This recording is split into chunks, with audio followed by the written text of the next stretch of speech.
Батыс Қазақстан облысында түнде 5 үйдің қорасы өртеніп кетті. Абырой болғанда адамдар дін аман. Бірақ 67 тонна мал азығы, шошқалары мен тауықтары жанып кеткен. Басқа малдарын шығарып үлгеріпті. Достық ауылы тұрғындары бұл қаскөйлердің қастығы деп отыр. Өйткені қорасы өртенген 5 үй ауылдың әр шетінен таңданып алған.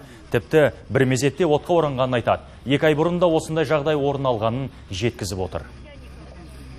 Менің ойым, бұл жерде организованный бір группа бар да. Шөптің мәселесі қазір қиын болып тұр. Биыл қуаңшылық, шөпті әкеледі 8 мыңнан жоғары мында машиналар.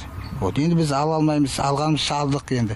Қалған мен ойлаймын сол бағытта болар деп те. Енді қазір ушерп енді 1 300 000-ге есептеп қойдық. Тіпті дұшпаныңа да беретін емес, енді жасаған кісі енді жүрегі жоқ деп ойлаймын, мен білмеймін. Енді түсте болса ойлаймын, мысалы үшін ойбай күннің көзі әйнек, мысалы үшін енді түнгі сағат 1:30-2-де енді ол әрине ол өзінен өзі жанбайды ғой. Әрине енді қолдан болған жағдай деп ойлаймын.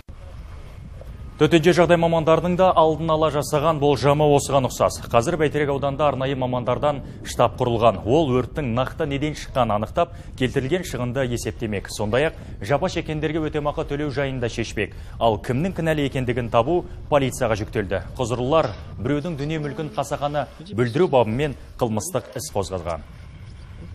Шөмелей дейтін үстінен жанбайды ғой. Астынан жанбайды. Ол дейтін найзағай түсіп үстінен жануы мүмкін. Кеше түнде дейтін күн ашық болып, фиксация жұмыстарын өткізгенде барлығы дейтін үстінен жанғандар.